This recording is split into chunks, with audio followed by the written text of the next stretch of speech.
வணக்கம், நான் உங்க விஸ்வா அருண் ராஜா பேசுறேன். நம்ம மார்ஷியல் ஆர்ட்ஸ் டெக்னிக்ஸ் ஃபிட்னஸ்க்காகவும் தற்காப்பு கலைக்காகவும் இவ்வளோ நாள் ப்ராக்டிஸ் பண்ணிட்டு இருக்கோம். நம்ம பாடியை ப்ரிப்பேர் பண்ணிட்டு இருக்கோம். Mentally also, physically also and சோஷியலாக எப்படி ரெஸ்பான்சிபிளாக இருக்கிறதுன்றோம் பார்த்துட்டு இருக்கோம். ஸோ டிஃப்ரெண்ட் டிஸ்டன்ஸில் பொட்டென்ஷியல் த்ரெட்ஸ் வந்ததுன்னா எந்த மாதிரி நம்ம அதை டிஃபெண்ட் பண்ணிக்கணும் அப்படின்றது தான் நம்ம இப்போ கொஞ்ச நாளாக கிளாஸில் பார்த்துக்கிட்டு இருக்கோம். எல்லா டிரெக்ஷன்லேருந்தும் த்ரெட் நம்மளுக்கு வரலாம். ஸோ நம்மளோட பாடி டர்ன்ஸ் இருக்கணும், நம்ம ஐ டு ஐ மூமெண்ட்ஸ் பார்க்குறோம், அண்ட் நம்ம ஹேண்ட்ஸ் அண்ட் லெக்ஸ் அண்ட் பாடியே யூஸ் பண்ணி எப்படி டிஃபெண்ட் பண்ணுறதுன்றது டெக்னிக்கலாக ஈஸியாக கற்றுக்கிறது நம்ம பார்த்துட்ருக்கோம். இப்போ நம்ம பார்க்க போகிறது ஹேண்ட் யூஸ் பண்ணி பண்ண போகிறது.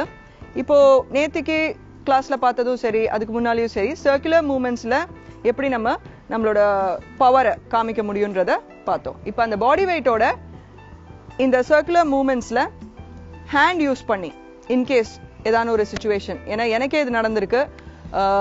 ஒன் ஆஃப் த டான்ஸ் ஃப்ளோர்ஸில் நாங்கள் ஃப்ரெண்ட்ஸ் எல்லாம் வந்து ஒரு பார்ட்டி பண்ணிட்டு இருக்கும் போது லாட் ஆஃப் பீப்புள், ரொம்ப நிறைய க்ரௌட் இருந்தது. அப்போ மேலே வந்து விழுந்துட்டோம், நிறைய பேர் கிட்ட வந்துட்டோம் இருந்தாங்க.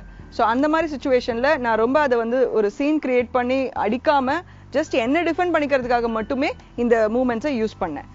இது ஏன் நான் வந்து இதை கற்றுக்கணும், இது நம்மளுக்கு நேச்சுரலாக ரிஃப்ளெக்ஸாக வராதா அப்படின்னு நீங்கள் கேட்கலாம். நேச்சுரல் ரிஃப்ளெக்ஸாக வரும், ஆனால் அந்த டைமில் திங்க் பண்ணுறதுக்கான ஒரு சந்தர்ப்பம் கிடைக்காது. இது என்னோட பர்சனல் எக்ஸ்பீரியன்ஸ். நம்ம ஒரு டஃப் சுச்சுவேஷனில் இருக்கோம்னா நம்மளுக்கு டக்குன்னு ஒரு பயம் வரும், பாடி சென்சேஷனில் வந்து வேர்த்துரும், ஒரு மசில்ஸ்லாம் டைட் ஆகிடும். அந்த மாதிரி ஒரு இதை நீங்களும் யோசிச்சு பார்த்தீங்கன்னா எதிர்கொண்டிருக்கலாம். நான் அந்த மாதிரி தான் ஃபேஸ் பண்ணேன். ஸோ என்னோட ப்ராக்டிஸ் செஷனில், அதாவது ஒரு 10 minutes ஒரு ½ hour நான் ஒரு டே ப்ராக்டிஸ் பண்ணுறேன்னா, எவ்ரிடே அது ப்ராக்டிஸ் பண்ணிட்டு இருக்கும் போது அது என் பாடியை ரொம்ப ஈஸியாக்குது, ரொம்ப சுலபமாக்குது. அந்த டஃப் சுச்சுவேஷனில் திங்க் பண்ணாமல் என்னால் டக்குன்னு மூவ் பண்ண முடியுது. ஸோ நம்ம இப்போ சுபா கூட ப்ராக்டிஸ் பண்ண போகிறோம். வெல்கம் சுபா. வெல்கம். ரொம்ப க்ளோஸாக ஒரு சுச்சுவேஷனில் வந்து மாட்டிக்கிட்டோம். இந்த மாதிரி ஒரு க்ளோஸ் சுச்சுவேஷன் வந்துருச்சு. யாரோ ஒரு பர்சன் நம்ம கிட்ட இப்படி வந்து இப்படி ஷோல்டரில் கை வைக்கிறாங்களோ, இல்லை இப்படி நெக்கில் கை வைக்கிறாங்களோ, எவ்வளோ க்ளோஸாக வர மாதிரி இருந்ததுன்னா அவங்க கிட்டேருந்து ரொம்ப விலகி இப்படி போகிறதுன்றது சரி வராது. ஏன்னா நம்ம பாடி வெயிட் யூஸ் பண்ணி, அவங்க நம்மளை விட ஹைட்டாக இருக்கலாம், வெயிட்டாக இருக்கலாம், அவங்க பாடி வெயிட் இன்னும் ஹெவியாக இருக்கும், நம்ம மசில் பவர் யூஸ் பண்ண முடியாது. அப்போ இந்த மாதிரி டெக்னிக் ஒரு சர்க்குலர் மூமெண்ட்டோட ஒரு ஃபோர்ஸாக நம்ம பண்ணோம்னா ஈஸியாக வெளியே வந்துட முடியும். ஓகே, ஸோ இப்படி நான் ஷோல்டரில் கை வச்சுருக்கேன். அவங்க ஒரு கையை முன்னால் விடணும். இப்போ இவங்க வந்து நான் தொட்ட உடனேயே இவங்க ஃப்ரெஷ்ஷாக இப்போ ப்ராக்டிஸ் பண்ண இந்த மாதிரி டெக்னிக்கை ஃபர்ஸ்ட் டைம் பார்க்குறாங்க. இவங்க பின்னால் எடுத்துகிட்டு போகிறாங்க. அப்படி பின்னால் இந்த மாதிரிலாம் நீங்கள் இப்படி யாரோ கிட்ட வந்த உடனே ஃபர்ஸ்ட் ரியாக்ஷன் நம்ம இப்படி பின்னால் போகிற மாதிரி இருக்கும். அப்போ நீங்கள் ஞாபகம் வச்சுக்க வேண்டியது கால் இப்படி கொண்டு போகணும், அப்போ தான் உங்கள் பாடி பேலன்ஸ் இருக்கும். நீங்கள் மட்டும் இப்படி பின்னால் இழுக்கிறேன்னு தெரிஞ்சதுன்னா இப்படி பண்ணால் போதும், யூ வில் ஃபால். ஓகே, இந்த புஷ் டெக்னிக் நான் உங்களுக்கு ஏற்கனவே சொல்லி கொடுத்துருக்கேன். இந்த பாம் ஹீல் யூஸ் பண்ணி இப்படி வச்சு இப்படி புஷ் பண்ணுறோம்ல, அது லேசாக அவங்க தொட்டாலே போதும், நீங்கள் ஆல்ரெடி பின்னால் போயிட்டுருக்கீங்க, அப்படியே விழுந்துருவீங்க. ஸோ ரிமெம்பர், யாராலும் உங்களை புஷ் பண்ணுற மாதிரி இல்லை இப்படி கிட்டலாம் வர மாதிரி இருந்ததுன்னா ஃபஸ்ட்டு ஒரு லெக் எடுத்து பின்னால் வைங்க. ஓகே, ஸோ இவ்வளோ க்ளோஸ் சுச்சுவேஷன், இவ்வளோ க்ளோஸாக இருக்குது. ஸோ அப்போ நான் கிரிப் பண்ணி அந்த பர்சனை இழுத்துட்டே இருக்கேன் அப்படின்னா, நான் இழுக்கிறேன்னு வச்சுக்கோங்க, அந்த பொட்டன்ஷியல் த்ரெட் இழுக்கிறாங்கன்னா ஒரு ஸ்டெப் ஃபார்வர்ட்லேயே வச்சுருங்க காலை. ஒரு ஸ்டெப் ஃபார்வர்டில் வச்சு 2 கையும் உள்ளே விடுங்க. ஒரு சைடு இந்த ஒரு கை என் 2 கைக்கு நடுவில் வரும், இன்னொரு கை இதுக்கு பின்னால் வரும். இப்படி இருக்கிறத சைடில் ஸ்டெப் இன் பண்ணி, என் பாடி இதுலேருந்து சைடில் ஸ்டெப் இன் பண்ணி, தென் புஷ் மீ அவே. இந்த சைடு எந்த சைடு புஷ் பண்ணுறீங்களோ இந்த காலை அந்த சைடு எடுத்துகிட்டு போங்க.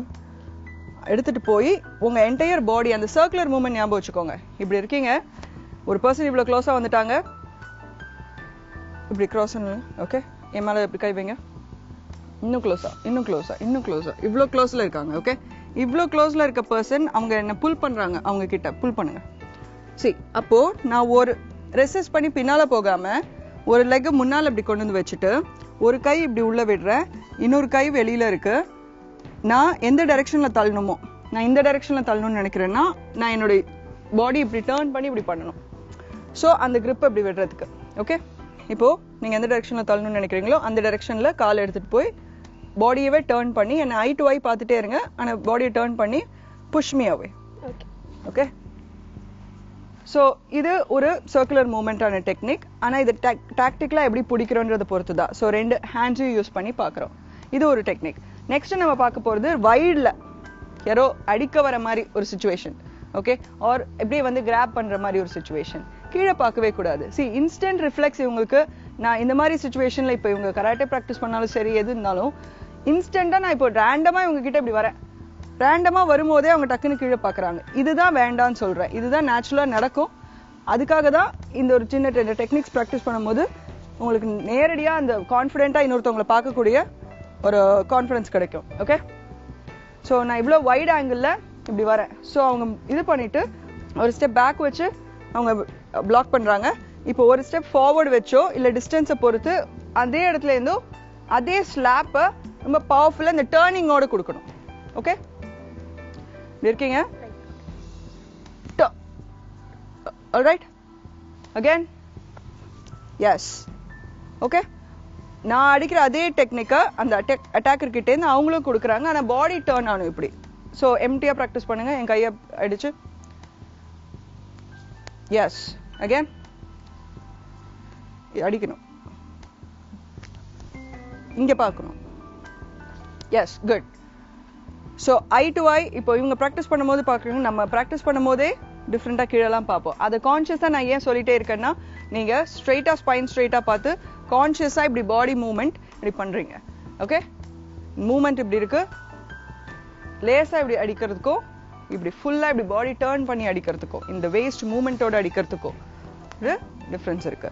ஸோ அடிக்கும் போது அவங்க அடிக்கிற அதே இதை நீங்க ஜஸ்ட் இப்படி திருப்பி பண்ணி இவேட் பண்ணி பாதுகாப்பான இடத்துக்கு போக வேண்டியது உங்களோட பொறுப்பு. ஸோ இந்த மாதிரி இன்னும் நிறைய டெக்னிக்ஸோட நம்ம நாளைக்கு மீட் பண்ணுவோம். தேங்க்யூ.